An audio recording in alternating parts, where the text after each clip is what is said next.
മുഹൂർത്തങ്ങൾക്കും അതിന്റേതായ സന്തോഷങ്ങളുണ്ട്. അതിൽ ചിലത് ഒരിക്കലും മറക്കാൻ പറ്റാത്തതും. Azad gold and diamonds, Thazhepalam, Tirur. 380 പവൻ കവർന്ന സംഭവത്തിൽ അന്വേഷണം പുരോഗമിക്കുന്നതായി പോലീസ്. ഉന്നത പോലീസ് സംഘം സ്ഥലം സന്ദർശിച്ചു.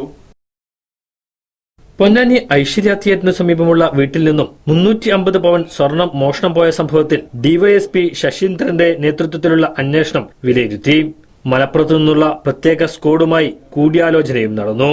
സ്വർണം മോഷണം പോയ കേസിൽ കള്ളന്റെ മുഖം വ്യക്തമല്ലാത്തതിനാൽ തിരിച്ചറിയാൻ സാധിച്ചിട്ടില്ല.